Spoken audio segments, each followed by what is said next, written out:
Gravação, aparentemente está gravando. Então, eu vou dividir a tela.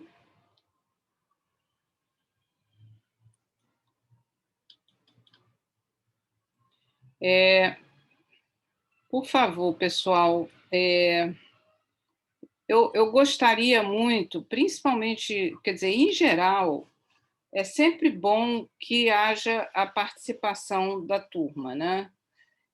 Mas eu acho que hoje, em especial, eu pediria que realmente vocês participassem mais, falassem, perguntassem, porque, que eu saiba, é a única aula que vocês vão ter no curso inteiro de 6 anos de medicina, é a única aula que vocês vão ter sobre nutrição. Que eu saiba, não existe outra aula. Então, por isso que eu gostaria que vocês participassem bastante, tá?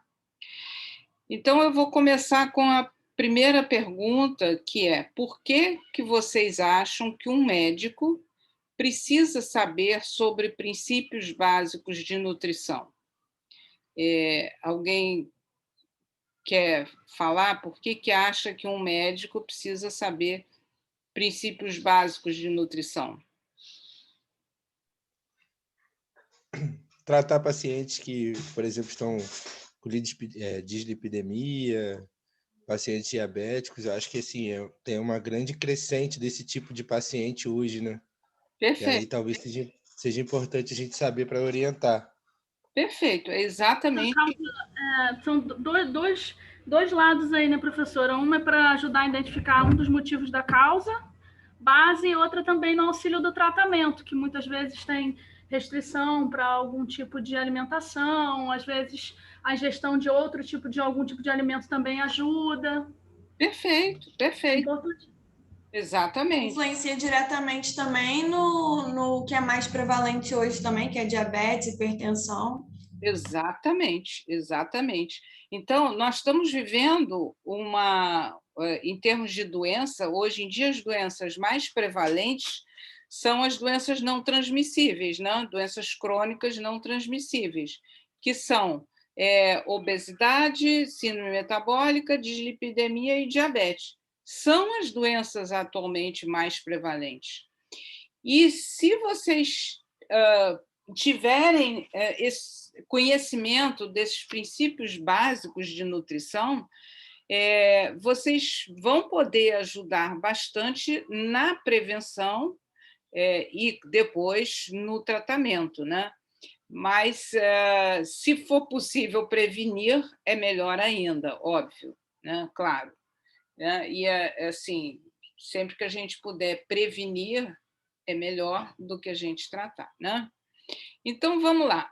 Para isso, a gente precisa entender que se houve todo esse aumento, se existe hoje toda essa grande prevalência de doenças crônicas não transmissíveis, essas que vocês falaram agora, isso se deu por quê?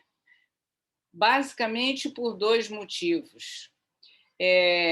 Porque a alimentação hoje em dia não é uma alimentação saudável e devido ao sedentarismo, né? Então, assim, eu acho que a questão da conscientização da importância da atividade física é algo que já tem sido muito debatido na mídia. Eu acho que assim as pessoas já estão um pouco mais conscientes. Já existe, inclusive, por parte de prefeituras, movimentos no sentido de fazer na praça, fazer academia, de abrir, por exemplo, eu moro aqui no Rio, de abrir calçadão, de abrir aterro. Enfim, existe uma certa mobilização já aqui no Brasil e no mundo todo para que haja mais atividade física. Mas, infelizmente, em relação à alimentação, não, assim, existe, eu acho que está um passo atrás em termos de conhecimento e ações no sentido de melhorar a alimentação da população, né? E isso daí é bem visto hoje, quando a gente vê todos os dados crescentes de obesidade, de diabetes, a gente vê que realmente o Brasil está aumentando muito o número de diabéticos, de obesos, de hipertensos, enfim, né? Então, para isso, a gente precisa entender, primeiro, o que é uma alimentação saudável, né? O que vocês diriam que é uma alimentação saudável?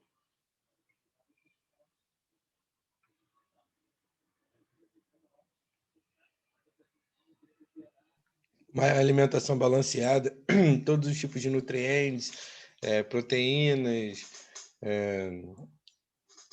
que seja suficiente para suprir o dia a dia de cada pessoa, né? Uhum. Sim, perfeito. Tá? Então, como é que isso daí, exatamente, para você suprir todas as necessidades diárias de uma pessoa, né? E isso ocorre basicamente quando a alimentação é baseada em alimentos in natura ou minimamente processados.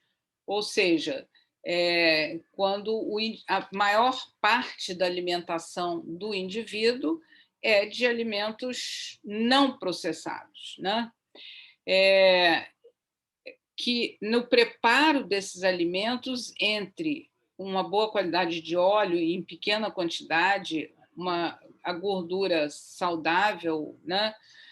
Pouco açúcar, pouco sal, apenas o suficiente para realmente temperar, né? Outro item é limitar o consumo de alimentos processados, evitar ao máximo o consumo de alimentos ultraprocessados. Se fala, então, comer com regularidade e atenção em ambientes apropriados e, sempre que possível, com companhia. O que quer dizer esse comer com regularidade e atenção? Eu vou até desmembrar essa frase aqui em 2 subitens, né? Comer com regularidade e atenção é aquela coisa de você não estar, por exemplo, assistindo aula e comendo, tá? O ideal é você almoçar primeiro, ou tomar café da manhã, enfim, e aí depois, então, você ir assistir aula, por exemplo, né? Em ambiente apropriado, exatamente também nisso, quer dizer, você e as pessoas, eu não estou falando especificamente para vocês, isso daí é o que é recomendado de uma forma geral. Por exemplo, comer no ônibus não é o lugar apropriado, né? O lugar apropriado é comer na mesa durante as refeições, ou, né? Então, toda vez que você deixa passar, digamos assim, não orienta isso, acaba gerando que realmente é aquela pessoa que sempre tem um biscoitinho na bolsa, sempre tem uma balinha, sempre tem alguma coisa ultraprocessada na bolsa e que vai comer assim, quando tiver com vontade de ocupar a boca, como eu digo, né? Então, sei lá, aquela coisa, por exemplo, de pipoca no cinema. Hoje em dia é quase que inseparável as pessoas irem ao cinema e não comer pipoca. É quase como se não tivesse ido ao cinema, apesar de que agora ninguém mais vai ao cinema. Mas, então, assim, o comer ou se alimentar não significa você comer em um ambiente e no momento que é apropriado, correto? Fazer compras em locais que ofertem variedades de alimentos in natura ou minimamente processados, que é normalmente os hortifrutis e as feiras livres, né? Eu gosto de chamar a atenção o seguinte, porque uma moda no Brasil é a questão de lojas de produtos naturais, tá? Se você parar para prestar atenção, muitas dessas lojas de produtos naturais, entre aspas, vende só o 95% alimento industrializado, né? Não vende realmente alimento in natura, né? Vende saquinho de biscoito, saquinho de bolacha, compota disso ou daquilo, né? Mas se você parar para analisar friamente, você imagina uma loja de produtos naturais, existe uma rede grande aqui no Brasil, né? Por exemplo, que tem milhares de filiais. Então, se tem milhares de filiais, já significa que eles vendem produtos industrializados, né? Então, muita atenção com esse apelo do nome natural, mas que, na verdade, não é o alimento in natura, tá? E orientar também que, de preferência, quando estiver fora de casa, está na rua, vai comer, em vez de comer num restaurante de fast food, que vá, por exemplo, num restaurante que tem comida aquilo, isso é algo aqui no Brasil tem à vontade, né? Então, isso é o que se chama de uma alimentação saudável, ok? Além disso, existem recomendações que são muito importantes e que são menos ainda divulgadas, né? Que é a questão de você escolher o alimento de uma forma, eu vou ler o que está escrito aqui, de uma forma que leve em conta o impacto da forma de que é produzido, ou seja, que não seja com muito agrotóxico, né? Distribuição dos alimentos, que é, de preferência, o alimento que venha mais próximo de onde você mora, né? E não comprar, sei lá, uma fruta que veio lá do Canadá ou da Austrália, ou enfim, tudo bem, uma vez ou outra você está com vontade de comer uma coisa diferente, mas é importante ter em mente isso, né? E que mantenha a integridade do ambiente, exatamente porque, se for algo que leva muito agrotóxico, realmente vai lesar o ambiente, né? Então, existem algumas regrinhas básicas, que é preferir alimentos locais e de época, consumir pescado, mas não só pescado, carne nacional de preferência, né? E quando se diz respeito ao pescado, conforme a época e o tamanho mínimo exigido, né? Para que não sejam pescados os filhotes, né? Aquela coisa do comércio justo, ou seja, aquele comércio em que não existe trabalho de mão escrava, né? ou de relação parecida ao escravo, né? Utilizar os alimentos adequados para que evite desperdício, reaproveitar as sobras sempre que possível e, com isso, então, reduzir o desperdício na preparação de todos do alimento, tá? Bom, então, esses são os cuidados que a gente tem que ter em mente, gente, sabe? Tem que ter em mente para fazer pontualmente na sua vida, na vida da sua família, do seu pai, da sua mãe, do seu irmão, quando você vai na clínica da família, enfim, ter isso daí em mente, sempre isso daí. Bom, e como é que é a distribuição da alimentação? Então, aqui você tem um exemplo da pirâmide alimentar que vocês com certeza já viram milhares de vezes, né?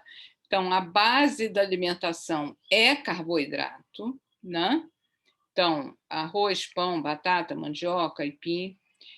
Em segundo lugar, os legumes, verduras e frutas. Depois, as proteínas, que podem ser a proteína oriunda de laticínio, de carne, ovos, ou então de feijões e nozes. Olha, as nozes são nozes, amêndoas, tudo isso são as oleaginosas. E bem pouco espaço na alimentação para óleos, gorduras, açúcares e doces. Então, assim, não é que seja proibido, mas não pode ser a maior parte, tem que ser assim, a cereja do bolo, digamos assim. Então, um prato saudável, ele é metade dele constituído de vegetais crus e cozidos, 25% de proteína, seja proteína de origem animal, seja proteína de origem vegetal, e carboidrato, de preferência o carboidrato integral por causa das fibras, tá? Então, esse daqui é um prato saudável. A gente usa isso daqui muito porque nós sabemos que a pirâmide, ela, do ponto de vista de compreensão, é um pouco mais difícil para a população de uma forma geral do que a apresentação do que deve ser um prato saudável, né? Então, por isso que a gente tem essas duas formas. Bom, toda vez que você vai calcular o que você vai prescrever, uma orientação nutricional, você tem que ter em mente isso daí, que a quantidade de alimento que um indivíduo necessita por dia varia de acordo com a atividade física. Então, vocês veem aqui, atividade física leve, moderada, intensa ou muito intensa. Então, assim, aquele paciente que é estudante, secretária, trabalhador em banco, coisa assim, tem atividade leve. E a muito intensa é o trabalhador de obra e tal. Então, a quantidade de exercício físico, a atividade que o paciente exerce, influencia no gasto calórico e, de uma forma geral, os homens têm uma necessidade calórica por quilo de peso maior do que a mulher. Repara que se você pega um homem e uma mulher que tem atividade física leve, você vai ver que o homem precisa de 42 quilogramas por quilo de peso e o homem 36 calorias por quilo de peso, a mulher. Daí você já vê que a dieta não pode ser a mesma para um homem e para uma mulher, precisa ser calculada sempre, o número de calorias precisa ser calculado, né? Bom, aí, digamos, você chega à conclusão que teu paciente precisa de 3.000 calorias por dia, digamos, tá? Como é que será dividida essas 3.000 calorias por dia? Vamos pegar, então, um indivíduo adulto. Veja que 50% a 75% deve ser de carboidrato, 10% a 15% de proteína e de 15% a 30% de gordura. Então, reparem aqui, só existem esses 3 macronutrientes, não existem outros macronutrientes, é carboidrato, proteína e gordura. Então, metade ou mais da alimentação tem que ser carboidrato, né? Mas vamos ver a qualidade desse carboidrato, a mesma coisa em relação à proteína e também em relação à gordura. Então, não é o fato de ter mais ou menos carboidrato, porque o carboidrato é a base da alimentação, como a gente já viu, são o pão, batata, arroz, tudo isso é a base da alimentação, mas tem que ser um carboidrato de qualidade, né? E um conceito que muita gente não conhece, talvez, é o conceito de caloria vazia. Vocês conheciam esse conceito, caloria vazia?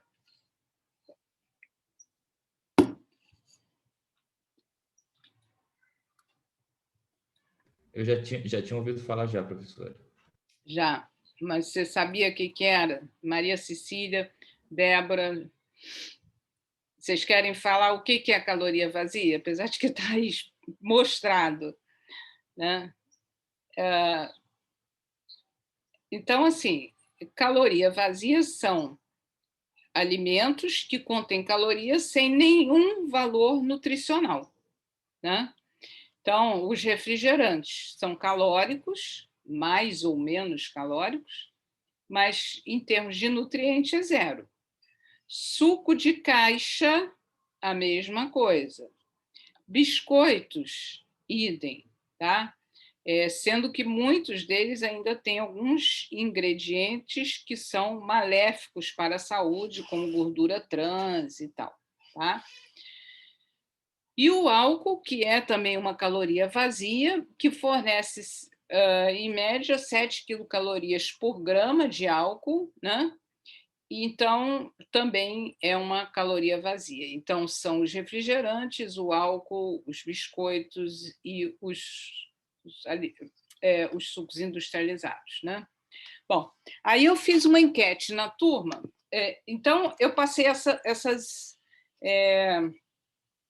eu falei tudo isso, a questão de carboidrato, quanto por cento de carboidrato, o que é saudável, o que não é e tal. E aí eu pedi para a turma me responder se vocês sabem ler rótulos. E olha só, menos da metade sabe ler rótulos, 42,9%. Gente, vamos parar para pensar o seguinte: vocês são estudantes universitários. Se menos da metade de vocês sabem ver rótulos, imagina... E vocês são estudantes universitários da área da saúde, né? Não são estudantes universitários, sei lá, de administração ou engenharia ou coisa do gênero. Então, menos da metade de vocês sabe ler rótulo. Vocês imaginam a população, de uma forma geral, quanto que vai saber ler rótulo? Uma quantidade muito pequena. E isso é uma coisa importante, né? Então, o que um rótulo traz? O rótulo traz, basicamente, 2 tipos de informação. Uma informação que é a informação nutricional, que é aquele retângulozinho que tem em toda a embalagem de alimento industrializado, que mostra a quantidade de macronutrientes, né, que eu falei, então, carboidrato, gordura e proteína, mostra quanto que tem de fibra, sódio e, às vezes, outros elementos também, né? Mas o que é obrigado mesmo a conter são esses elementos. Então, quando você vai lá ver um rótulo, você vai ver, tem X gramas de carboidrato, tem proteína, tem fibra e tal. E bem pequenininho, gente, assim, escondido, mas é obrigado a ter, isso tem que ter, tá? É a lista de ingredientes. Essa lista de ingredientes assim, às vezes é realmente difícil de você encontrar e às vezes você encontra, mas não consegue ler. Outro dia eu fui ao supermercado com minha filha e aí tinha um alimento que estava escrito em letra branca, a lista de ingredientes, estava escrito em letra branca em cima de um fundo verde claro. Nem ninguém, nem eu, nem minha filha, nem com lupa, a gente não conseguiu ler de jeito nenhum. Tá? Mas em alguns até dá para ler. Essa lista de ingredientes, ela precisa estar em ordem decrescente, ou seja, o primeiro item da lista é sempre o que tem em maior quantidade, e aí depois vão entrando os alimentos quer dizer, os ingredientes, desculpa, que estão em menor quantidade, tá? Vejam aqui a importância de você saber e você passar essa informação para teus familiares, para os teus pacientes, para os teus amigos. Vamos pegar aqui a informação nutricional do macarrão instantâneo, né? Aquele miojo da vida, e o macarrão com ovos parafuso. Então, os dois com 85 gramas a porção. O que você vê? O macarrão instantâneo tem 391 calorias por 85 gramas.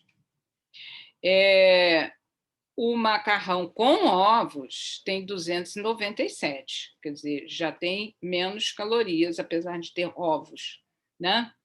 Olha as gorduras totais, 17 gramas, e o macarrão com ovos tem 0,85 gramas de gordura. Gordura saturada, 0, gordura saturada, 6,6. Tá? Quantidade de sódio, 1.722 miligramas, o que corresponde a 72% da necessidade diária, enquanto que o macarrão com ovos parafuso não tem nada. Aí eu pergunto a vocês, qual é o macarrão mais saudável? Parafuso. Com ovos parafuso. Pois é, né? Tá? E ainda por cima, gente, olha só, isso daqui um pacote, isso daqui já foi feito há algum tempo atrás, tá? Um pacote de meio quilo custava R$ 1,55, já não custa mais, eu devia ter atualizado o preço, e o macarrão instantâneo 6,37. Então, gente, o paciente, coitado, que é de uma classe mais pobre, olha aqui o prejuízo que ele está tendo no bolso e o prejuízo para a saúde dele, né, se ele for lá comprar um macarrão instantâneo ao invés do macarrão com ovos. Tá?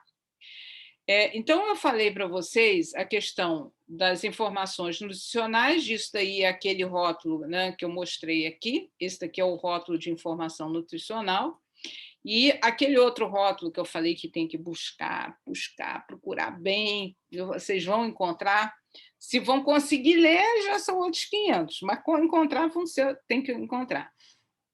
Então, vamos aqui comparar 2 pães, o pão de forma tradicional e o pão de girassol e castanha. Qual é o primeiro ingrediente do pão de forma tradicional? Farinha de trigo enriquecida com ferro e ácido fólico. Qual é o primeiro ingrediente do pão de girassol e castanha? Farinha de trigo integral com ferro e ácido fólico. Sentiram? Depois, em segundo lugar, vem a farinha de trigo integral, depois girassol, fibra de trigo. A castanha vem aqui embaixo, tá?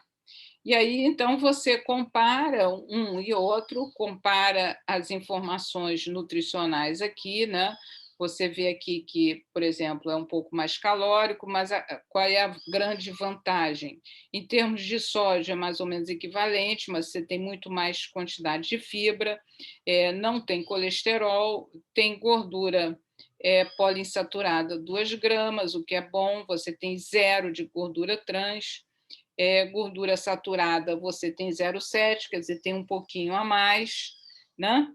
Então, assim, nesse caso aqui, até que não tem assim uma grande vantagem ou desvantagem de um contra o outro. Mas é bom vocês prestarem atenção, porque são poucas as marcas, não estou dizendo que não existe, mas são poucas as marcas de pão que realmente diz que é pão integral e que o primeiro ingrediente seja farinha de trigo integral, tá? E aí aquela pergunta, vocês sabem qual é a diferença entre diet e light? Que é uma outra coisa que as pessoas consomem muito, a indústria vende muito alimento diet e light, né? E, em geral, as pessoas, quer dizer, acham que se estão comprando um produto da Etiolite, é bom para a saúde. Mas vocês sabem a diferença? Vocês sabem me definir? Vocês sabem o que é da Etiolite?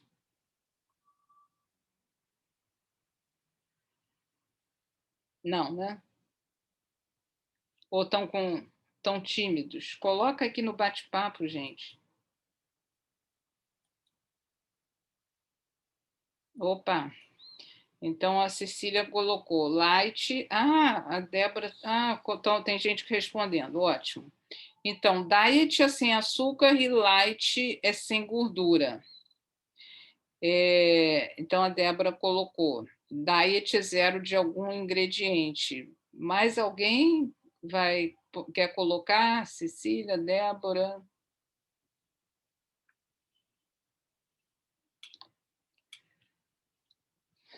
Bom, olha só, deixa eu ajudar vocês. Olha assim. Então, um alimento diet é aquele que tem que ele foi feito sem algum ingrediente, né? Então, vamos pegar um exemplo, um alimento que não contenha glúten, tá? Para quem tem doença celíaca. Esse é um alimento diet, né?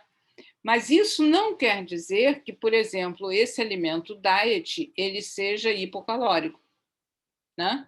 Se ele for feito, sei lá, com farinha de amêndoas, ele provavelmente vai ser mais calórico do que o outro. Então, e outra coisa, por exemplo, se não tem fenilalanina.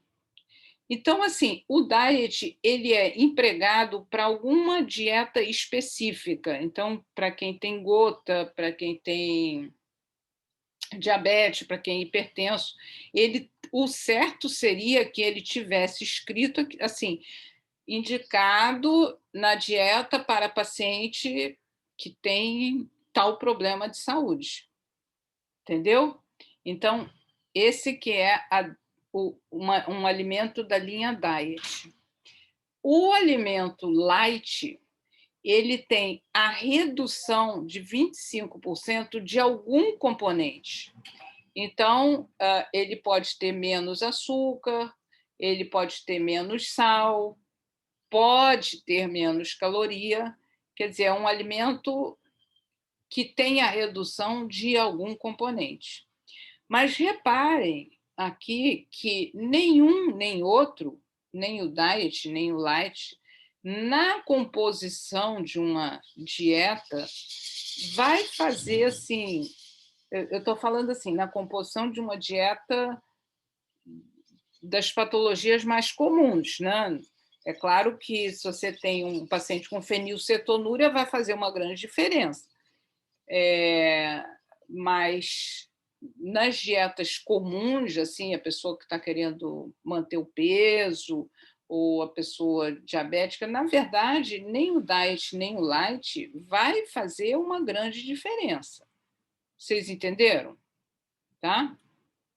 E por isso que a Anvisa, a partir do ano que vem, entra em vigor os novos modelos de embalagem, que vai ser obrigatório, né?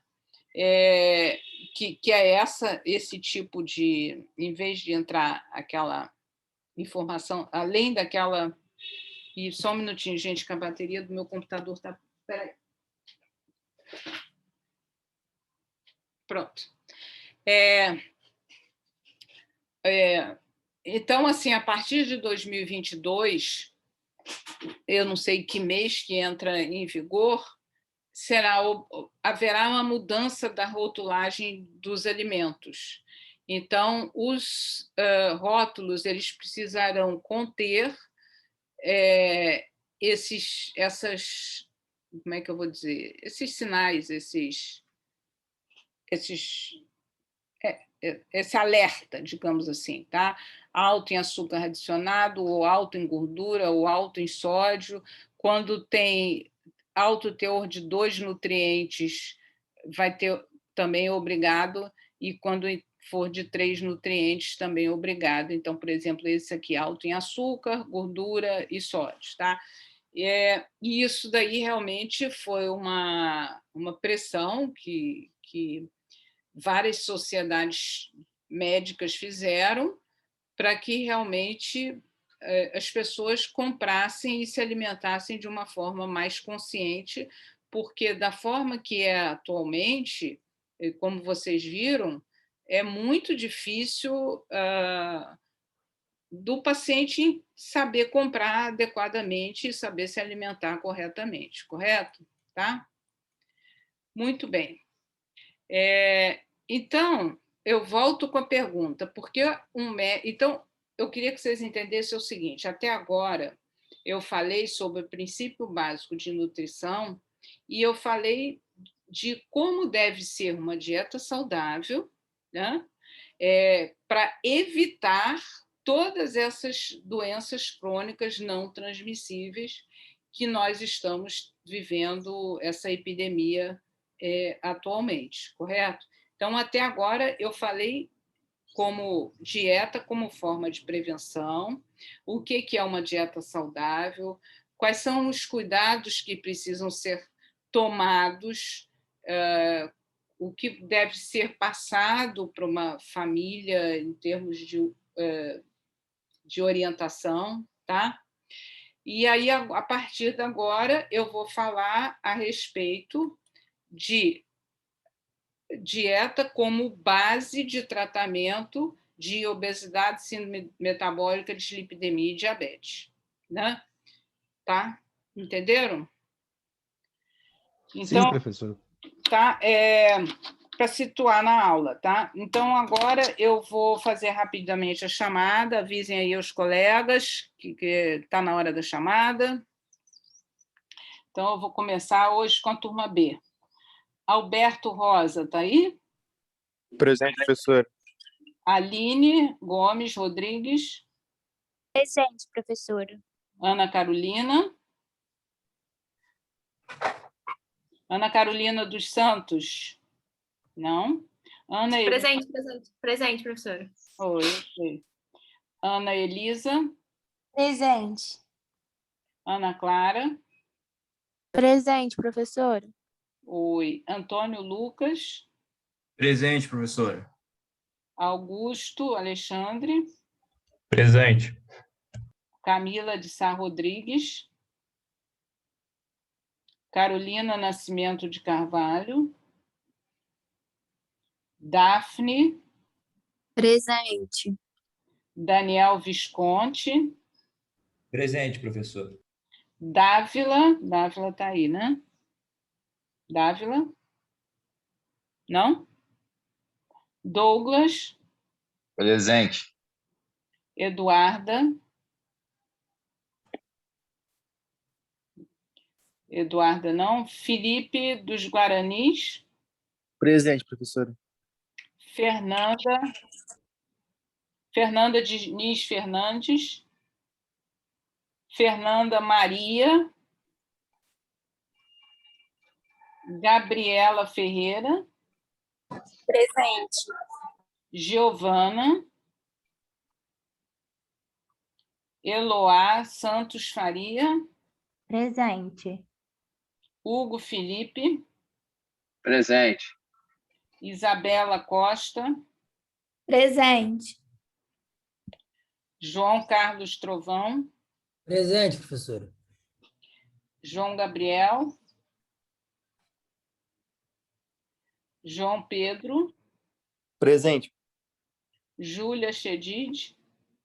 Presente. Larissa.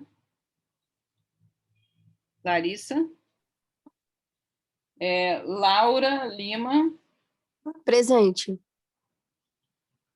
Lívia Soares. Presente. Luan. Presente. Luísa Lopes. Presente. Manuela da Silva. Presente. Marcela Carneiro. Presente. Marcele Barbosa.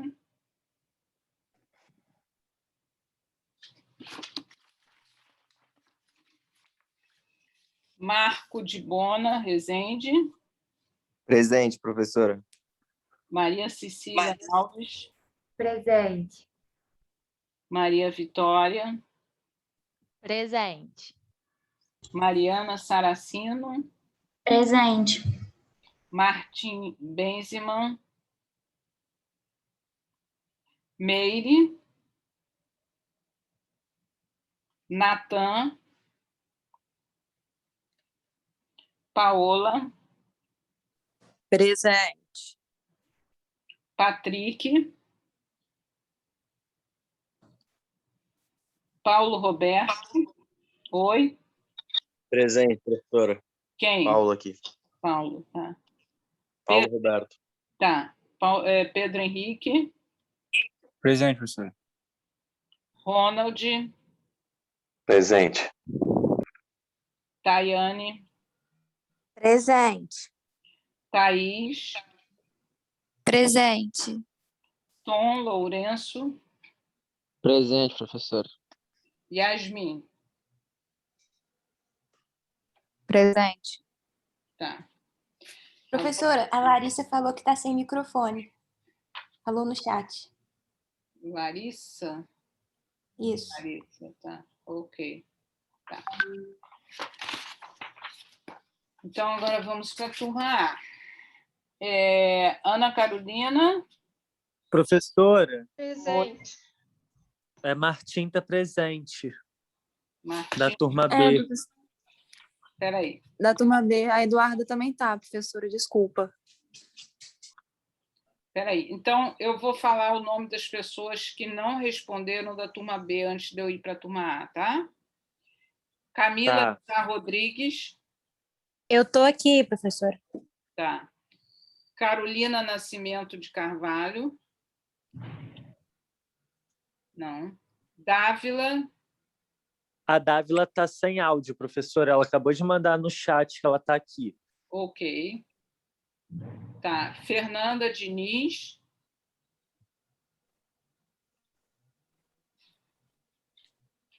Fernanda Maria. Oi, presente. Ok. Giovana de Camargo. Tá. João Gabriel.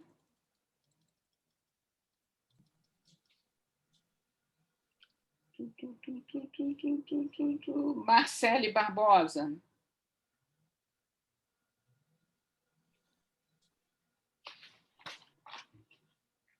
Meire. Natan de Oliveira. O Natan, ele também está com áudio, com problema no áudio, professora. Ele mandou no chat também. Tá bom. Patrick. Patrick não. Tá.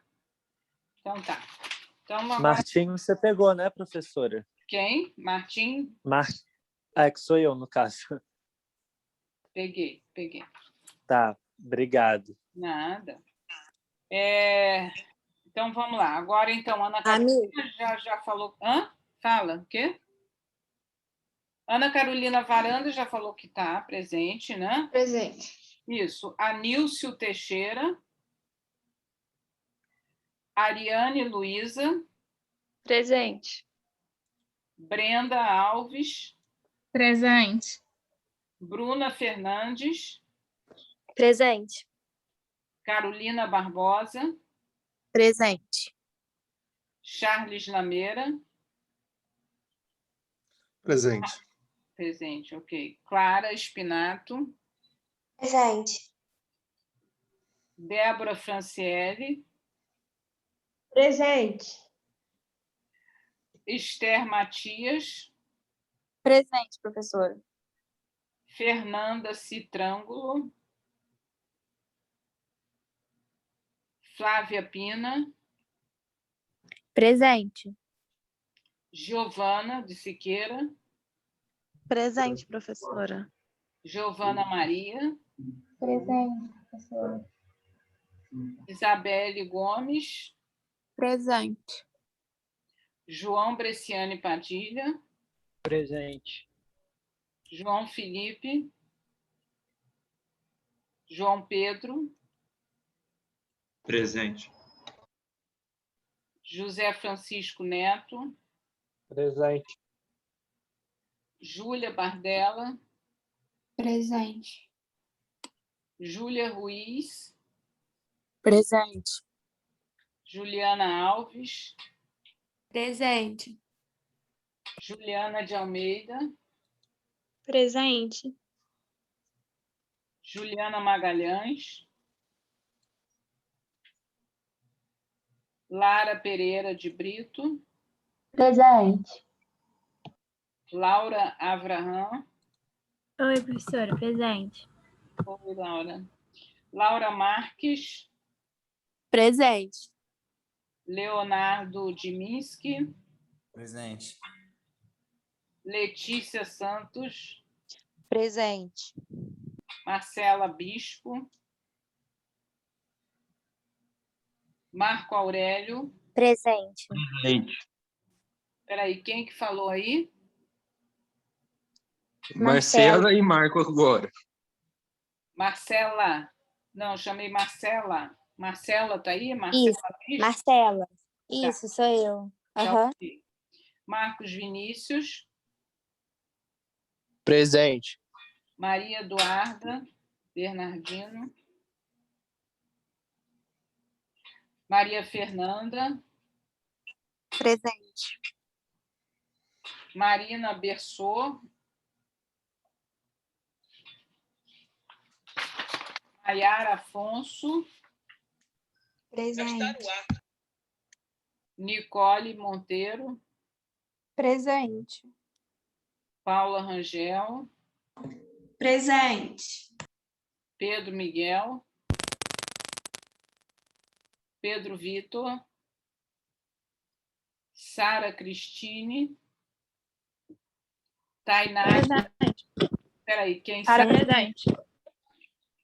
É Sara? Presente. Isso. Tainara. Tamires. Presente.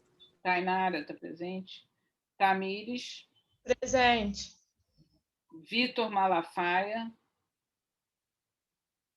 Vinícius Silva Coutinho. Vivian. Presente. Presente, professora. Vinícius.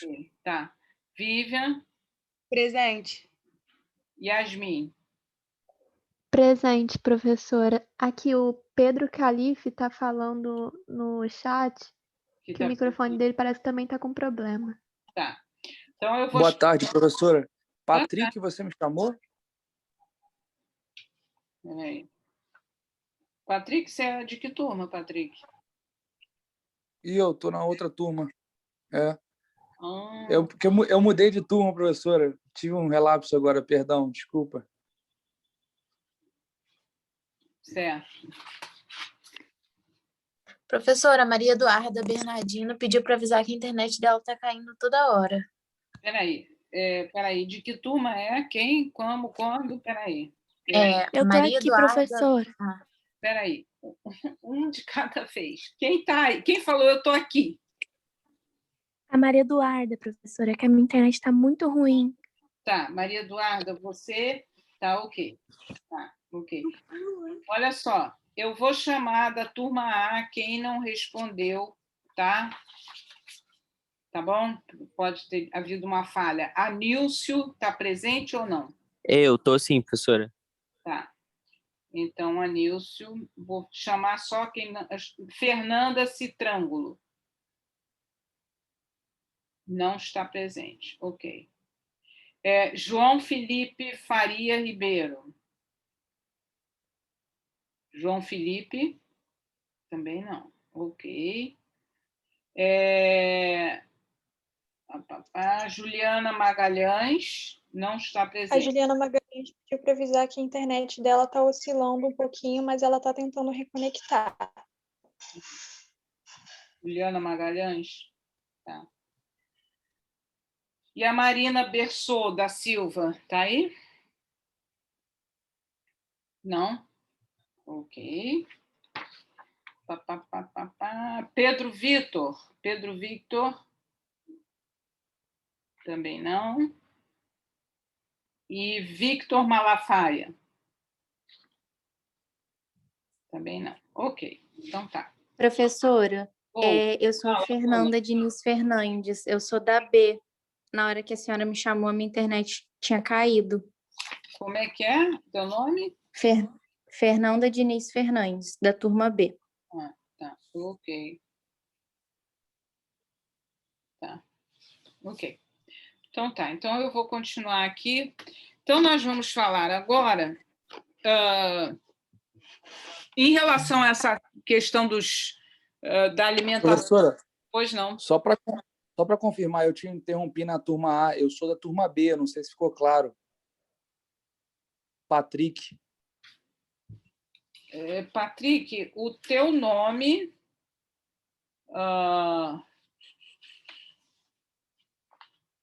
É turma B, não é turma A, não. Tá na turma Professora. B. Tá na turma B, tá certo. Beleza, tá bom. Tá bom, então. Obrigado, professor. Não. Professora. Oi. Eu estou aqui também, Meire, da B. Professor, eu também estou presente. Eu saí na hora da chamada, eu não sabia que estava tendo chamada. É Vitor. E quem sou eu? Vitor, turma A.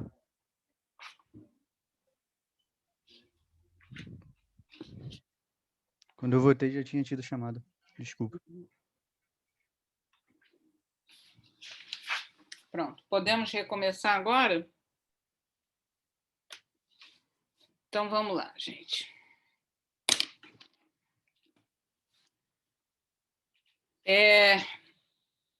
Então, nós vamos falar agora sobre as orientações nutricionais para as doenças crônicas não transmissíveis, né? Então, vamos falar primeiro da dieta para diabetes.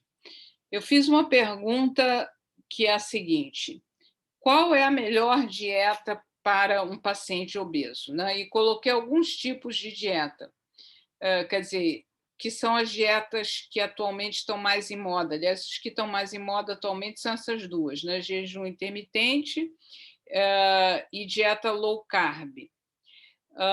E aí, sei lá, 20% da turma achou que essas seriam as melhores dietas, né? Enfim, houve assim vários tipos de resposta, gente que respondeu dieta do Mediterrâneo, gente que falou que nenhuma delas, não sei o que essas pessoas acham que seria. Eu devia ter deixado um espaço para colocar qual que acha mais indicada, né? Mas, na verdade, qualquer uma, que é o que 18% da turma respondeu, qualquer uma dieta ela pode levar à diminuição do peso, porque ela leva à diminuição da ingesta calórica. Quando você fala no jejum intermitente, por exemplo, a pessoa automaticamente ela vai diminuir a ingesta calórica. Então, seja qual é a forma de jejum intermitente que a pessoa escolhe, eu quero 2 vezes por semana, ou eu quero só me alimentar 8 horas por dia, enfim, seja qual for o jejum intermitente, o fato é que emagrece, e emagrece porque você tem uma diminuição da ingesta calórica. Acabou. PT, saudações, tá? Professora, Então, pois não. mas essa questão do jejum intermitente, muitas vezes ele pode não estar funcionando também, né? Porque às vezes a pessoa fica muito tempo sem comer e quando volta a comer, come de maneira errada. Sim, pode acontecer, tá? Por isso, deixa eu ver se é o próximo slide. Pode acontecer, tá? Por isso que, em geral, a gente diz que não existe uma dieta ideal. Existe a dieta ideal para aquele paciente, né? Então, por exemplo, se vamos pegar, por exemplo, as dietas low carb, né? Se a pessoa não gosta de, por exemplo, de proteína, de carne, de proteína, porque, na verdade, uma dieta low carb significa que vai comer mais proteína, né? Você não vai conseguir obter o ganho, quer dizer, a perda, no caso, o ganho que eu queria dizer é de resultado, a perda de peso, porque o paciente não vai conseguir manter aquilo durante muito tempo, tá? Muito assim, a coisa mais comum, e com certeza vocês já viram, seja namorada, seja mãe, seja você mesmo, enfim, ficar pulando de nutricionista em nutricionista, aí uma nutricionista passa, por exemplo, jejum intermitente. aí a pessoa consegue fazer o jejum intermitente durante um tempo X, 1, 2 meses, e depois abandona. Tá? Aí passa para uma outra que passa, sei lá, dieta do Mediterrâneo. Se você não adaptar a dieta ao estilo de vida do paciente e ao gosto do paciente, você não vai conseguir sucesso a longo prazo. Alguém aqui eu gostaria de dar um depoimento de alguma dieta que fez ou de alguma coisa que aconteceu com algum parente, alguma coisa? Para a gente tornar assim um pouquinho mais dinâmica essa aula.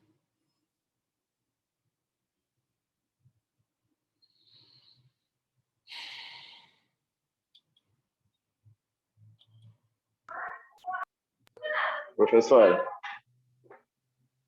Pois Professora. não. Oi? Pois não. É que eu sou nutricionista. Eu trabalhava, né? Atendi em consultório. Desculpa, eu usava essa dieta. Só um minutinho. Como é teu nome? Hugo. Ah, tá. Ok, ótimo. Pode falar, Hugo. Essas dietas eu costumava usar como estratégia alimentar, porque a longo prazo ela beira muito a desistência. E acaba que eu tenho para ter uma motivação para o emagrecimento, aí depois eu começo a ensinar a pessoa a comer, fazer uma reeducação alimentar. Porque quando a pessoa fica muito tempo numa dieta mesmo, ela beira a desistência. Aí, se ela aprender a comer, ela vai ter uma liberdade muito maior para escolher os alimentos. Perfeito. Etc. Eu acho perfeito. Você está falando exatamente a mesma coisa que eu.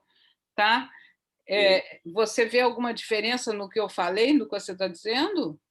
Não. Foi a mesma coisa. Que ótimo. Então, foi ótimo você dar teu depoimento, Hugo. Tá?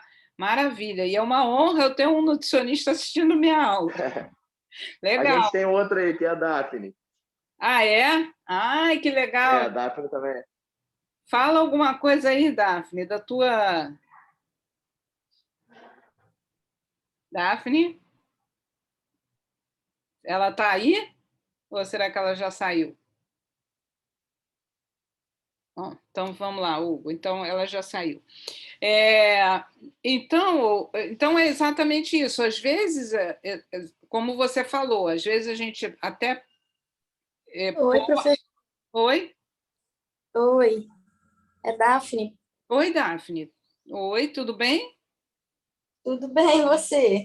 Tudo ótimo, tudo ótimo. Que bom que você deu um oi, deu um alô. Fala aí alguma coisa, já que você é nutricionista, Daphne. Ah, professora. Sou, mas estou parada já tem um tempo, né? Tá, mas eu nunca fui nutricionista, eu só sou endocrinologista. Né? Mas, assim, quando eu fiz a minha formação em endocrinologia, eu tive uma base muito sólida de nutrição. E como é um tema que sim, me interessa, acaba que eu sempre estudei bastante isso. Mas eu gostaria muito de ouvir alguma contribuição tua. Você chegou Mas igual a senhora falou no início da aula, e é uma realidade mesmo, né? Que a gente tem... Eu estudei 4 anos para formar em nutrição, e o que a gente tem 1h30 de aula na medicina, né? Sendo que é algo tão pertinente para a nossa formação, para a conduta, né, no dia a dia. Perfeito. Então, esse é um ponto que eu acho que a gente deveria aprender mais, né? A gente deveria ter mais, não somente uma aula, né? Exatamente. Tá, obrigada pelo estímulo, Daphne. Mas eu acho que a senhora conseguiu, assim, resumir, né? Colocar tudo, a questão dos rótulos. Eu acho que ficou assim, eu dei uma olhadinha no slide antes, a questão de como é só uma aula, né? Acho que a senhora conseguiu colocar, sintetizar, né, de uma forma geral, as informações que a gente deve mesmo. E deve ter essa questão do jejum, as coisas que estão aí na mídia, né? Também é importante. Então, acho que ficou uma aula bem interessante, sim.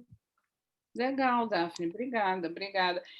O Daphne ou o Hugo, vocês gostariam de dar mais alguma contribuição, até do ponto de vista assim, porque se vocês trabalharam com isso há algum tempo, da experiência de vocês, da vivência de vocês? Gostariam? Vê se o Hugo tem alguma coisa para acrescentar, assim. Não, por enquanto a aula está perfeita, é só, professora. Ixi, Maria, agora eu estou com medo. Está muito boa a aula, estou gostando bastante. Professora, ficou muito boa mesmo. Acho que a senhora está abordando as partes principais, assim. Iniciando falando por que a gente deveria saber, né? Que é um ponto-chave, assim, para a gente saber que essas doenças crônicas não transmissíveis, elas vêm crescendo, né? E isso, muitas vezes, o médico se depara e não sabe de nutrição mesmo. Então, acho que começou com uma parte importante. Uhum. Eu trabalho no hospital também, como nutricionista. Eu vejo que o médico está muito perdido nessa área mesmo. Muito. Exato, é muito perdido, muito, Uhum. Bom, tomara que o resto... E assim, eu Fala, não tive tanta experiência com, assim, pegar paciente mais velho, paciente mais idoso, já com várias doenças crônicas, com uso de medicamento. Então, acho que isso também é uma parte bem complexa da nutrição. O pouco que eu trabalhei, assim, eu pegava pessoas mais jovens, que queria hipertrofia na academia, né? Então, assim, eu tenho pouca experiência em relação à nutrição de pessoas mais idosas com outras comorbidades, né? Eu acho que isso é um desafio muito grande, por isso que é bom esse trabalho multidisciplinar, né, do médico com o nutricionista e outros profissionais, que cada um agrega a sua experiência. Sem dúvida, com certeza, tá? Não, é fundamental, que ótimo. Tá? Então, não só vocês que são nutricionistas, como qualquer pessoa que quiser comentar alguma coisa, perguntar, por favor, interrompe, tá? Mas então, retomando, em relação ao tratamento da obesidade, existem várias dietas da moda, né? Já teve moda que a tal da, que eu não sei, ninguém sabe por que se chamava dieta da USP, porque da USP não era, a dieta da lua, dieta da sopa. Dieta é uma coisa que tem sempre algum tipo, alguma na moda, tá? Vende muito bem, vende livro, vende, tá? Agora, se é uma coisa que está sempre na moda e sempre vai mudando, significa que nenhuma delas realmente consegue um efeito a longo prazo. E quando a gente está falando de doença crônica, significa que é uma patologia que o paciente precisa tratar cronicamente. Então, se a pessoa se adaptar bem ao jejum intermitente, ótimo, mas tem que ter em mente que isso daí vai ser para o resto da vida, tá certo?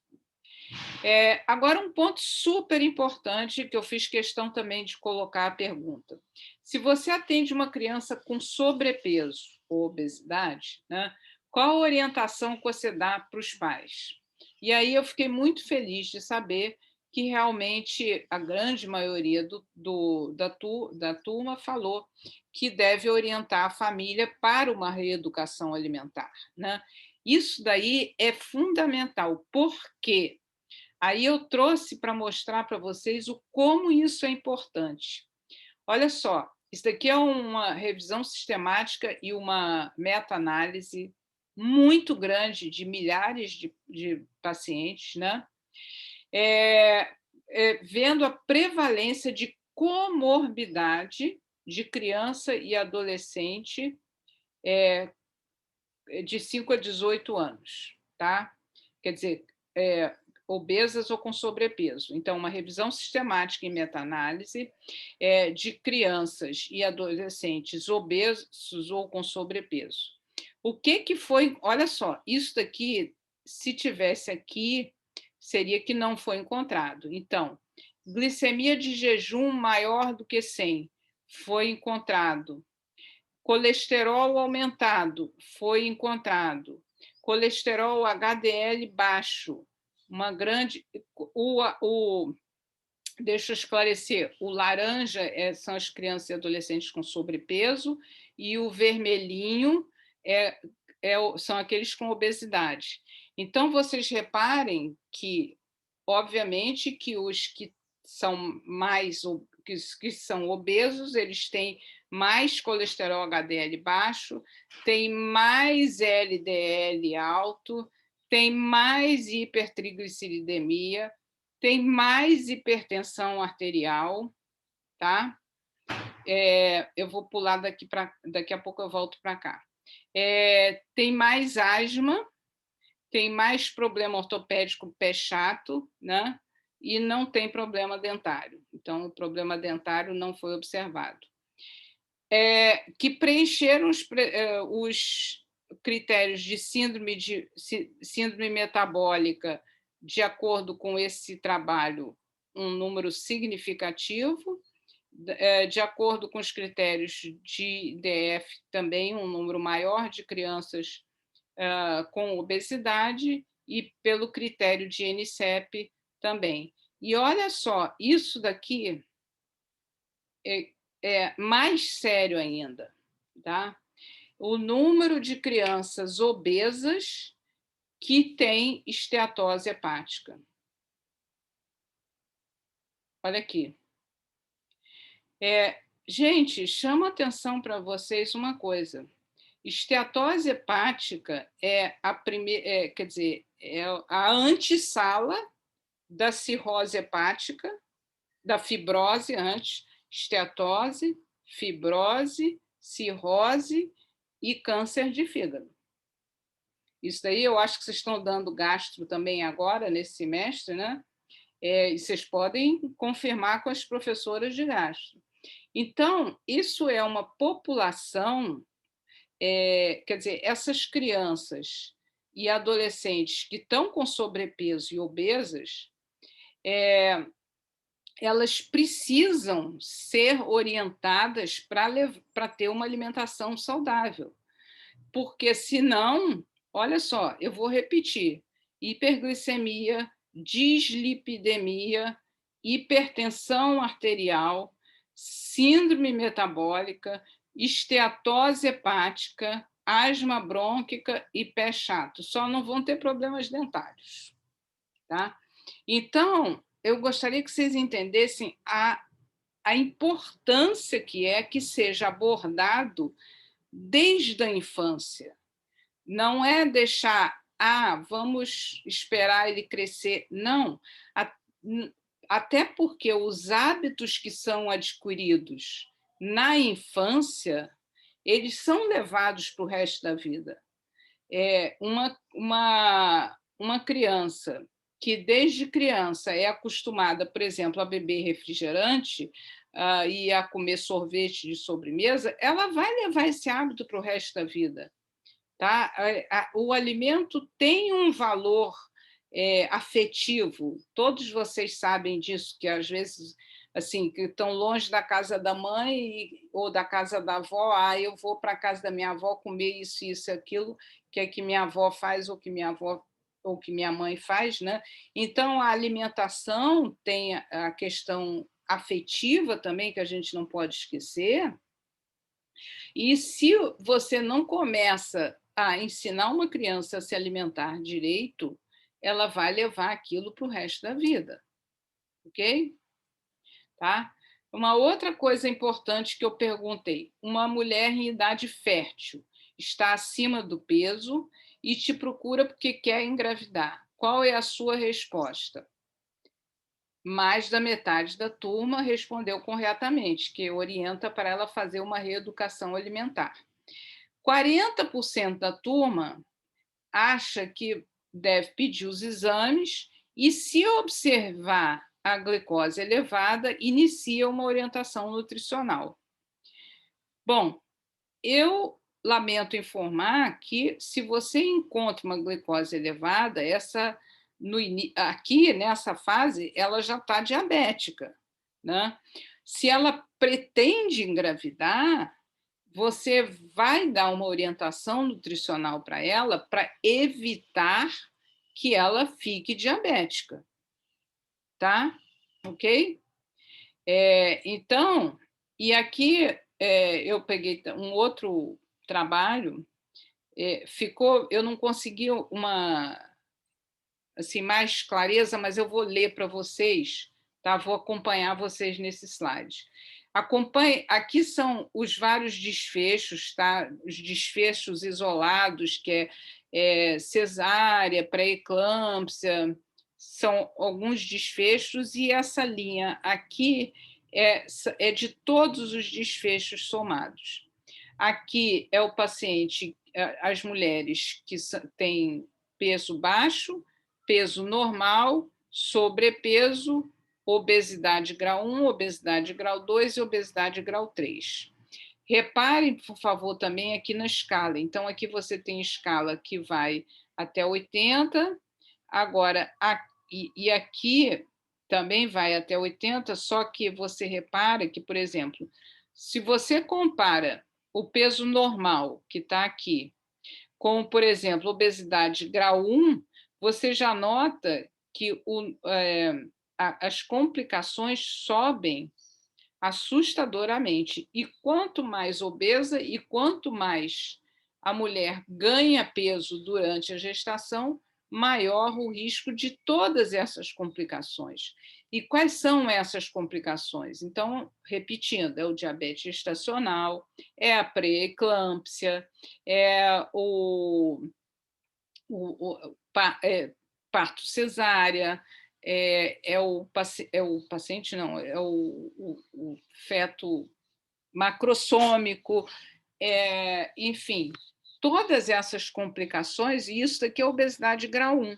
Quando você pega obesidade grau 2, é mais ainda, e obesidade grau 3, mais ainda. Então, quanto mais... E aqui é sobrepeso. Então está provado que uma mulher com sobrepeso ou com obesidade, se ela quer engravidar e ela quer ter uma gravidez saudável, o ideal é que ela comece uma reeducação alimentar, de preferência antes de engravidar, e não esperar ter alguma complicação, para então começar uma orientação nutricional ou uma reeducação alimentar. Então, vejam bem, a obesidade, seja no adulto, seja na criança, seja na mulher que pretende engravidar, em qualquer fase da vida, ela significa um risco aumentado de uma série de doenças, de uma série de comorbidades. Por isso que é importante a dieta para o tratamento desses pacientes. Em relação à dislipidemia, né? Então, qual é a pergunta que eu fiz? Se você atende um paciente com dislipidemia, pergunta a você se é verdade que pode comer nozes, castanhas e avelãs. Tá? 70% da turma falou que sim, que pode, que essa informação está correta, e isso é verdadeiro. Tá? 17% não sabia, e 10% achou que essa informação estava incorreta. Não, essa informação está correta. As oleaginosas, elas possuem um tipo de gordura que é extremamente saudável e que elas têm, a nível de tubo gastrointestinal, uma ação de diminuir a absorção de outras gorduras. Então, elas podem ser usadas e devem ser usadas, apesar de serem alimentos calóricos e ricos em gordura, mas é um tipo de gordura benéfico, tá? Então, quando a gente está falando de dieta para o paciente com dislipidemia, a gente segue as orientações isso assim não modifica. Brasil é igual no americano, né? Do National Cholesterol Education Program, né? Então, quais são as recomendações para o paciente com dislipidemia? Primeiro, ajuste das calorias conforme o peso do paciente. É aquela coisa. Então, o paciente, vamos repetir, se você tem um paciente com dislipidemia, mas que está com um peso normal, você não vai precisar ajustar as calorias, tá? Se ele está obeso, você vai ter que fazer uma dieta que, para ele, vai ser hipocalórica, para que você consiga levar uma diminuição do peso, tá? A gordura saturada deve corresponder a menos de 7% das calorias. Ok, o que é gordura saturada, gente? O que é gordura saturada? Se você disser para o paciente, você vai diminuir a gordura saturada, ele vai ficar olhando para a sua cara e não vai entender nada. O que você vai dizer para ele em português? Que ele vai ter que...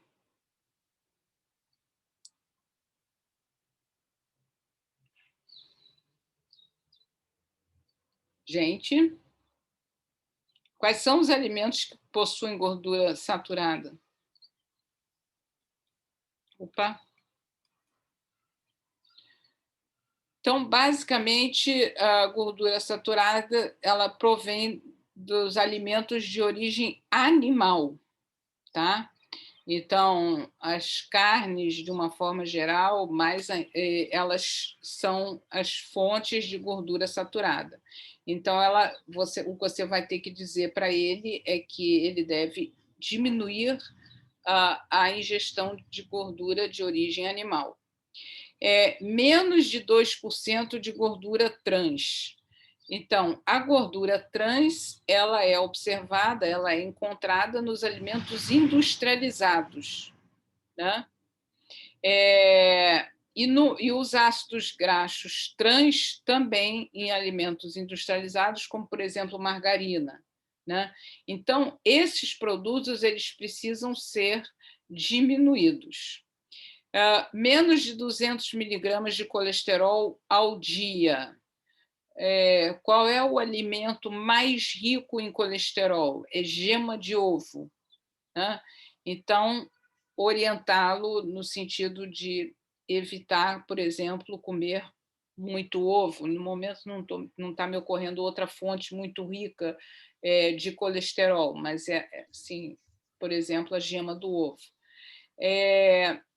Importante acrescentar, sempre que possível, os fitoesteroides, que é o que eu falei, né, das castanhas, nozes, avelãs, que são os fitoesteróides, que realmente reduzem a absorção do colesterol em 10% a 15%. E muito, muito, muito importante, 10% a 25%, ou porcento não, gramas por dia de fibras solúveis. Então, acrescentar na dieta, orientar para o paciente de acrescentar fibra solúvel. Uma das fibras que tem mais estudo científico em termos de baixar colesterol é a aveia, tá? Então, estimular, por exemplo, sei lá, que o paciente passe a fazer...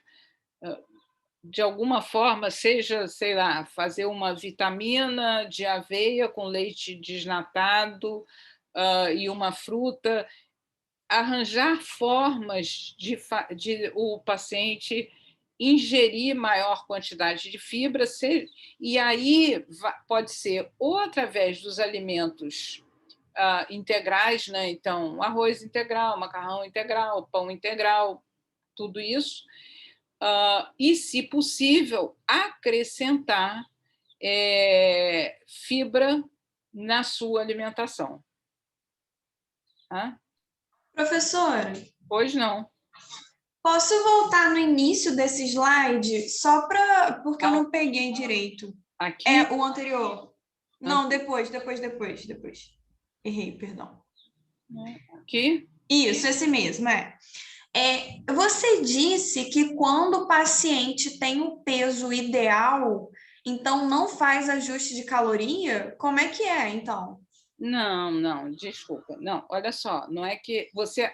Quando você vai calcular, você ajusta a caloria, mas você não restringe a caloria.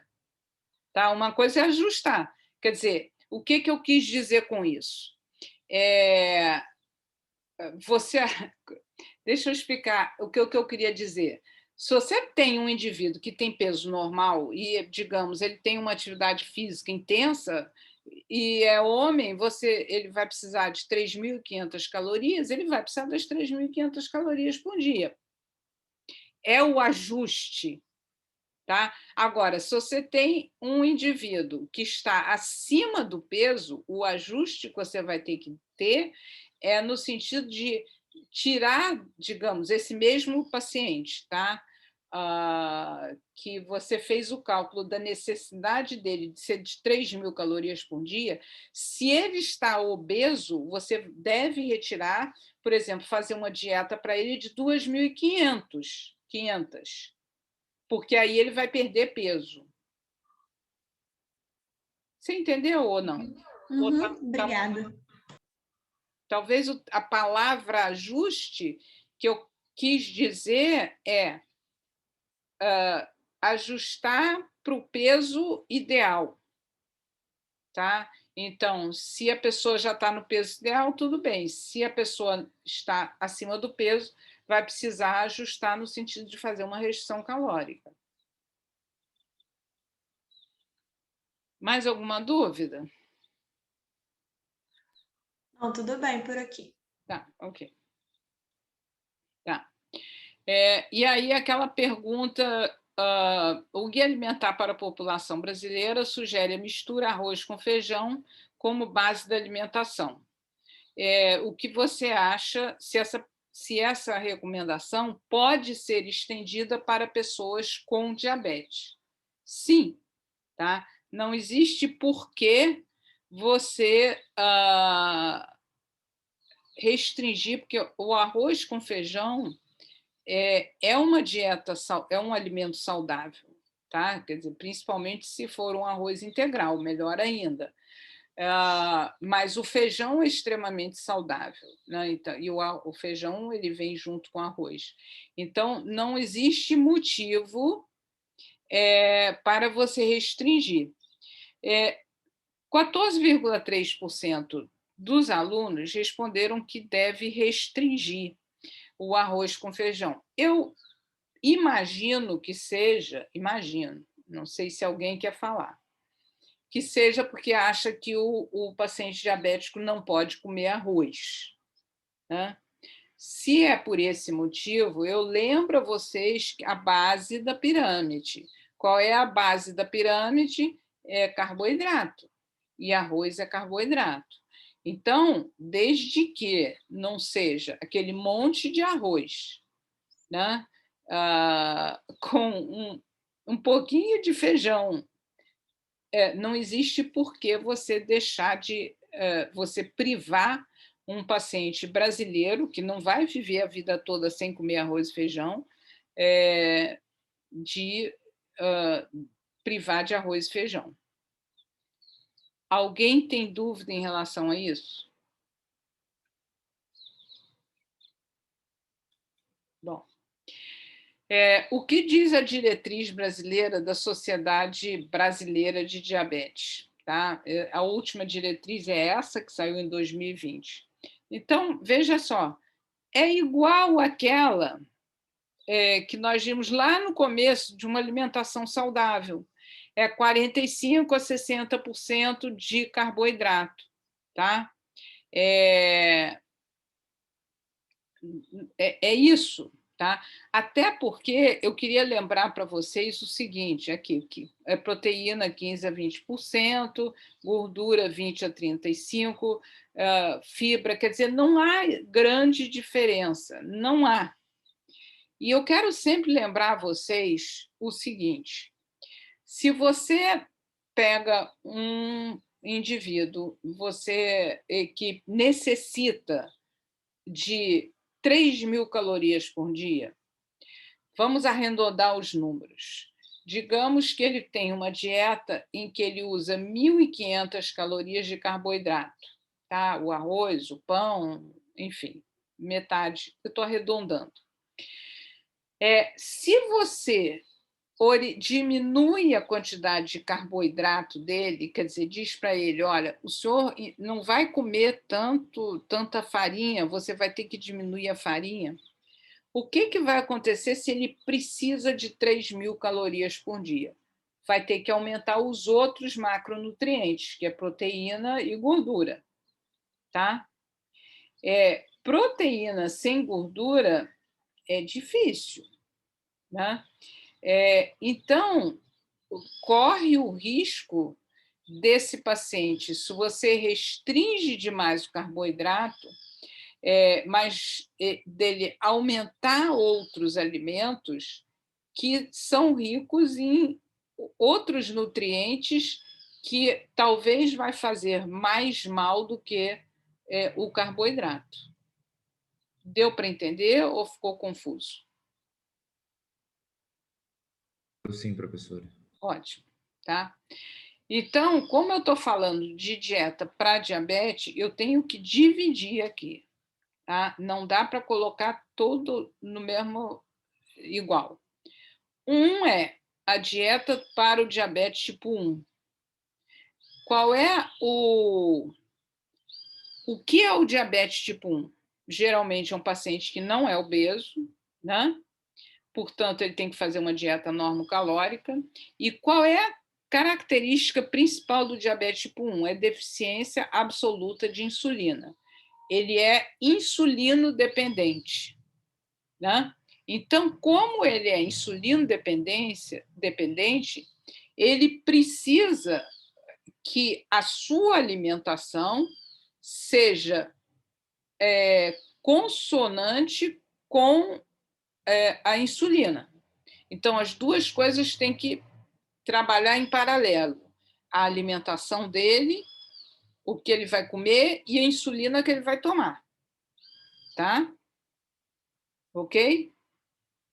Então, repetindo, o paciente insulino dependente, ele precisa ajustar aquela quantidade de calorias, os carboidratos, as gorduras e as proteínas, ajustar a insulinoterapia dele.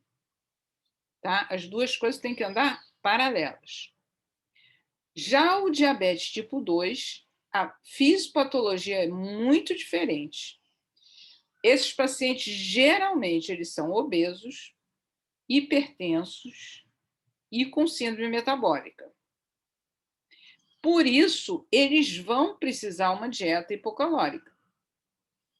Né?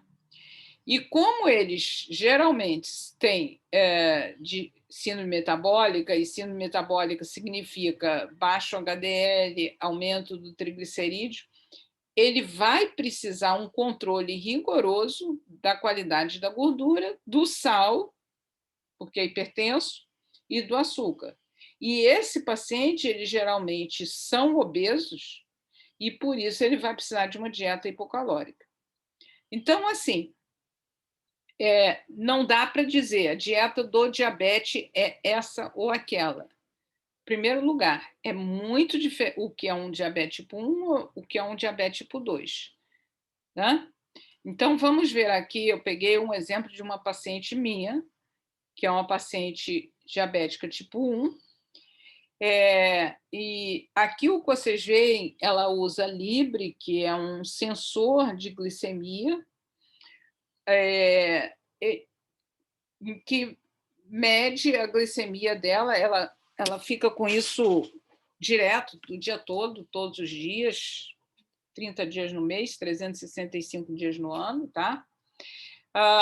E ela tem a informação de como anda a glicemia dela durante as 24 horas. Aqui você vê a média da glicemia dos últimos sempre dos últimos 14 dias dela, esse é o padrão. Aqui nessa linha mais escura, a média,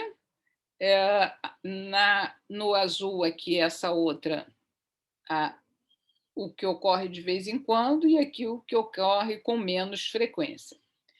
Quando você vê esse perfil, o que você vê? Que essa paciente, olha só que maravilha, entre 1 e 3 horas da manhã, ela está com a glicemia controlada.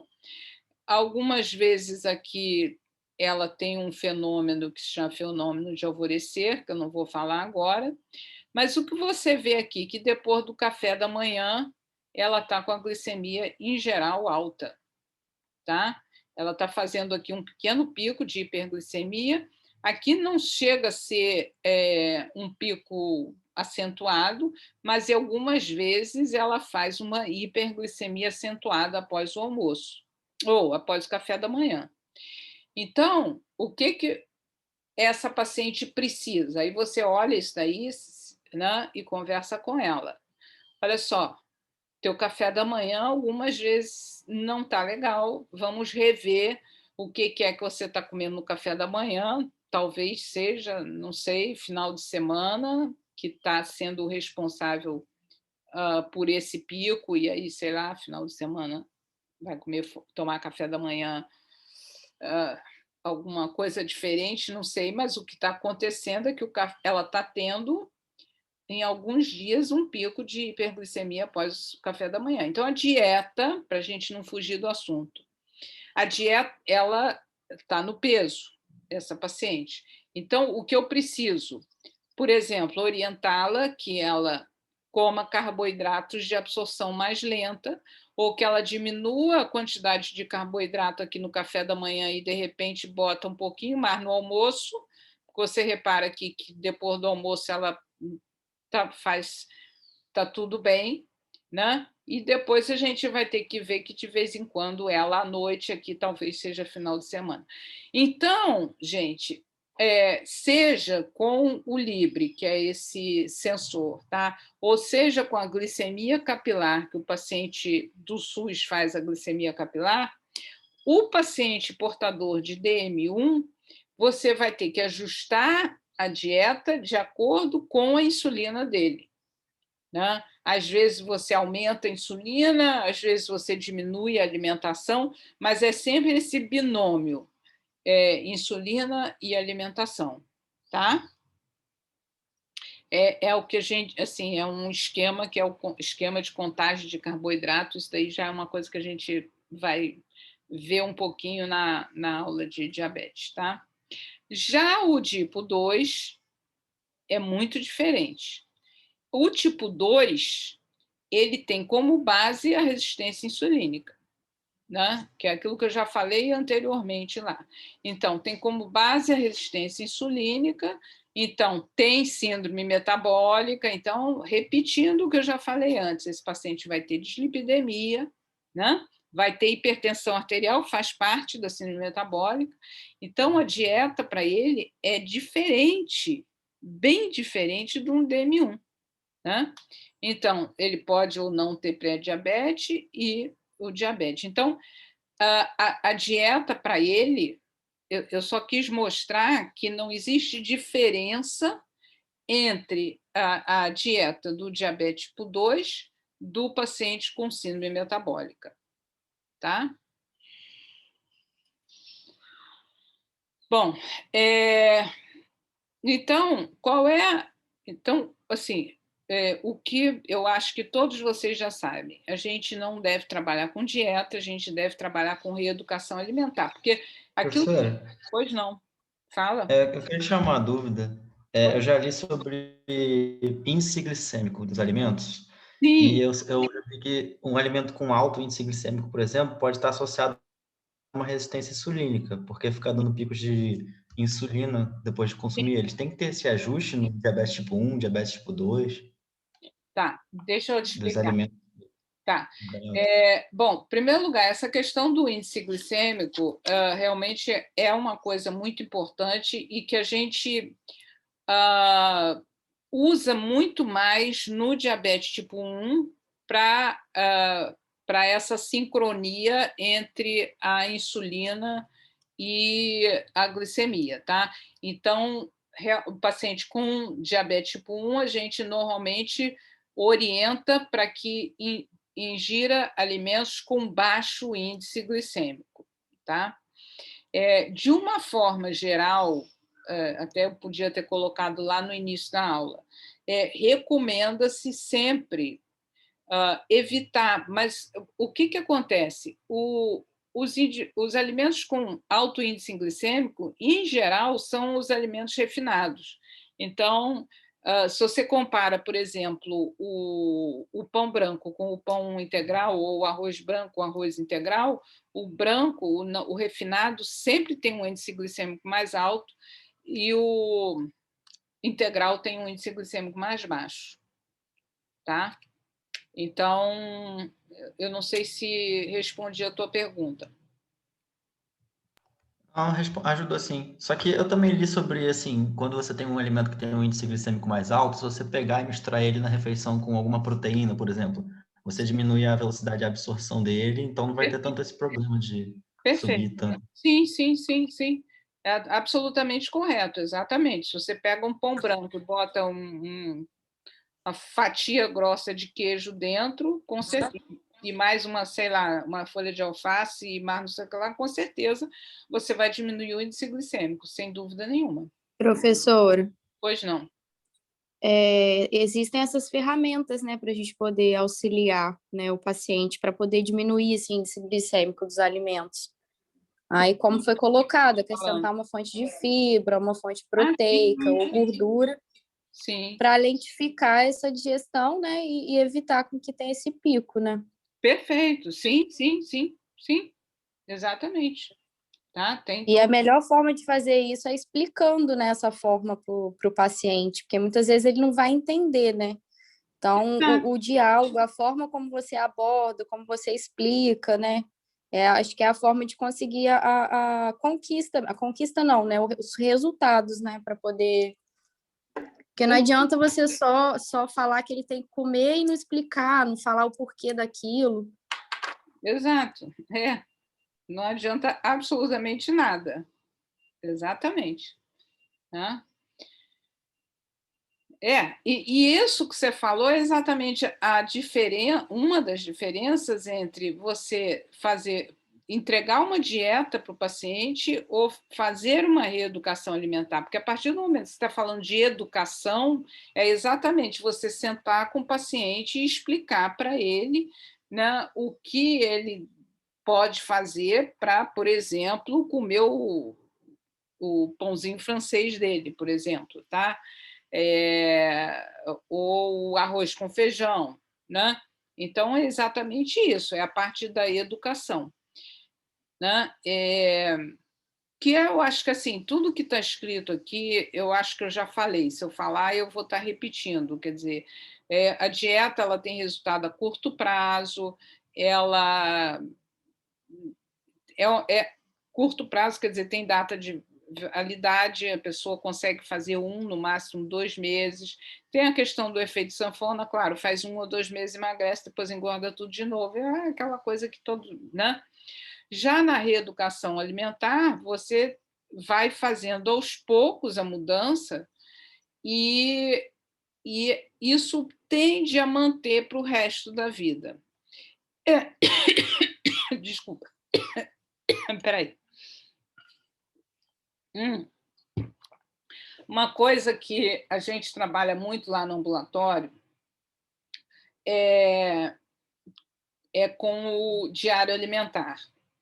O paciente vem, por exemplo, para uma consulta de obesidade, por exemplo, né? Aí você vai pedir os exames dele para ver se ele é diabético, se ele tem dislipidemia, etc., né? E aí a gente sempre fala com o paciente assim, olha, o senhor vai fazer os exames que estão aqui o pedido, mas eu quero também um outro exame seu. O exame, entre aspas, é saber o que o senhor come. O senhor vai fazer um recordatório alimentar, tá? Que é trazer por escrito tudo que ele normalmente ingere. E aí, quando o paciente volta, ele volta, então, com os exames de colesterol, triglicerídeos, etc., e volta também com aquele papelzinho, né? E aí, então, é que entra a questão da reeducação alimentar. É você sentar com ele e falar, olha só, será que não dava, por exemplo, sei lá, e aí você vê o que está demais, né, na alimentação dele e tentar mudar, substituir por outras coisas, né? Então, isso é que é reeducação alimentar. E ele constitui, basicamente, em optar por alimentos com melhor qualidade nutricional, né? E aí eu volto de novo àquela coisa, evitar alimento processado, ultraprocessado, fazer compras no hortifruti ou na feira para fugir desses alimentos, que, inclusive, muitos deles têm uma quantidade de sal enorme, como vocês viram lá no começo da aula, com o macarrão instantâneo, que tem uma quantidade absurda, né? O evitar períodos longos sem se alimentar, o objetivo é de que não chegue na hora da refeição com muita fome. Evitar gorduras, e principalmente o tipo de gordura. Montar um prato bem colorido, né? Porque aí você vai ter várias fontes de vitaminas, né? E sempre muito importante, aumentar a quantidade de fibra, que, infelizmente, a quantidade de fibras que o brasileiro come atualmente é muito inferior ao que é preconizado, tá? E aí, como é que você vai fazer isso, né? Então, conversando com o paciente, isso aí não é entregando um papel, é conversando com ele. E uma coisa muito importante é o envolvimento do paciente e dos familiares como parte do processo. Quer dizer, não adianta você chegar e dizer assim, Dona Maria, a senhora... Não, a família vai se alimentar de uma forma mais saudável, né? A gente cansa de ver lá no ambulatório, né, por exemplo, a gente sempre pergunta quantos quilos de açúcar usa por mês, quantos latas de óleo que usa. Então, a gente orienta, não, vamos tentar diminuir, e a gente viu coisas já absurdas lá no ambulatório, pergunta quantas latas de óleo por mês, às vezes uma família de 3 pessoas usa 4 latas de óleo por mês, né? Assim, faz o arroz nadando no óleo. Então, assim, e é claro que se você envolver toda a família, o resultado é muito melhor, porque ninguém vai fazer arroz só para o paciente, e não tem porquê, né? Então, o ponto-chave é o envolvimento do paciente e dos familiares, como parte ativa de todo o processo, de modo a desenvolver o autoconhecimento e auxiliando na tomada de decisão. Então, e para isso que a gente trabalha com o recordatório e aquele diálogo, né? Perguntar a ele, né? Sempre estimulando pequenos ganhos, né? Não melhorou o peso, mas diminuiu o triglicerídeo, já significa que ele fez alguma mudança. Ótimo, vamos continuar assim. Nunca recriminar, zangar, tá? Isso daí, se afasta o paciente, você não ganha nada com isso. Nada, nada, nada, né? Respeitando o gosto, preferência e perfil socioeconômico. Pelo amor de Deus, você tem que ver para quem que você está prescrevendo um determinado alimento, né? Infelizmente, o poder aquisitivo do nosso povo é extremamente baixo. Então, você não vai passar bacalhau, você não pode passar carne, né? No máximo um franguinho, né? Então, assim, tem que ajustar ao perfil socioeconômico, né? A questão muito importante é explicar a leitura de rótulo, tá? Ensinar, olha, vocês vão ver, pega o paciente e manda abrir a bolsa. A maioria deles tem algum saquinho dentro da bolsa, tá? De biscoitinho, de qualquer coisa. Aí pega aquele saquinho e mostra para ele o que tem ali naquele biscoito que está ali naquela bolsa, tá? E a orientação sobre o preparo, que é aquilo que eu falei. A gente lá no ambulatório perguntava quantos quilos de açúcar usa, quantos litros de óleo e tal. Então, orientar que não precisa usar tanto assim, que o alimento fica tão gostoso quanto e muito mais saudável, tá? E muito importante desconstruir mitos. Existe, por exemplo, um mito que é o que eu mais vejo, né, que acha que o diabético só pode comer torrada, não pode comer pão. Tá? Isso é um mito, né? Porque a torrada nada mais é do que o pão desidratado. PT saudações, né? Bota no forno, tira a água, né? Não tem porquê. Então, vamos desconstruir esses mitos, né? Então, isso daí é super importante. E, finalmente, a questão de suplementação. Acaba que eu estou me estendendo aqui a beça. Suplementação vitamínica. Ela é desnecessária se a alimentação for uma alimentação saudável. Pode haver efeitos tóxicos quando usada em doses elevadas, e nem todos os complexos vitamínicos são puros. Entretanto, existem alguns indivíduos que realmente precisam de suplemento vitamínico. Quem são? São as mulheres grávidas ou que estão amamentando, idosos, alcoólatras e uso de certos medicamentos ou indivíduos com problema de absorção. Tá? E aí eu peguei aqui um editorial do Annals of Internal Medicine, né? É antigo, mas ele é válido até hoje, né? Beta-caroteno, vitamina E e possivelmente doses altas de vitamina A, e eu agora acrescento que a última moda, doses altas de vitamina D, tá? São ruins, tá? Podem levar a complicações. Então, assim, não é dizer que é inefetivo, que assim, se não faz bem, mal também não faz. Não é assim, tá? E a outra coisa que eu trouxe para vocês é o seguinte, a questão do whey protein, né? Eu achei aqui na internet uma análise de rótulos de 15 marcas de whey protein. Todos eles tinham a quantidade de proteína, tudo bem, mas veja aqui, uma das coisas, por exemplo, uma das marcas, a origem da proteína não era de whey, quer dizer, que seria do leite, tá?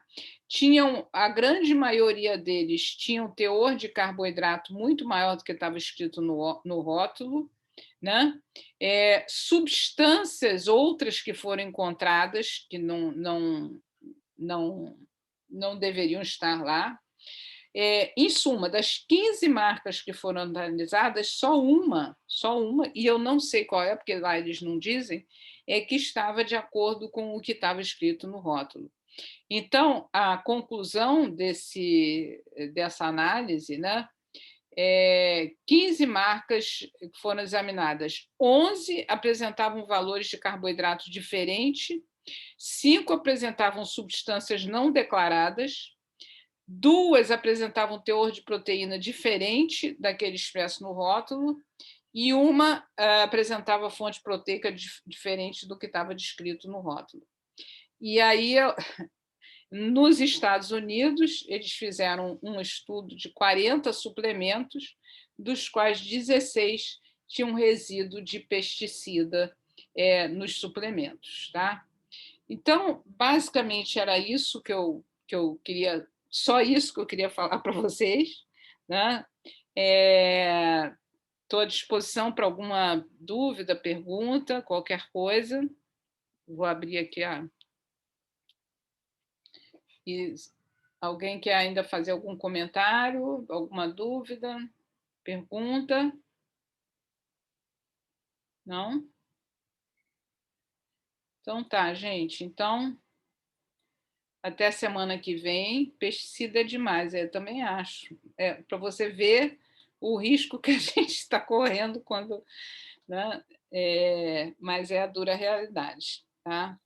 Gente... Professora, obrigada pela aula. Nada, nada. Que bom, gente. Espero que vocês tenham aproveitado, tá? Estou à disposição. Que bom, gente, que bom que vocês gostaram. Olha só o nutricionista Hugo falando que a aula foi boa. Obrigada. Tá? Gente, tchau, tchau. Então, eu vou agora parar de gravar.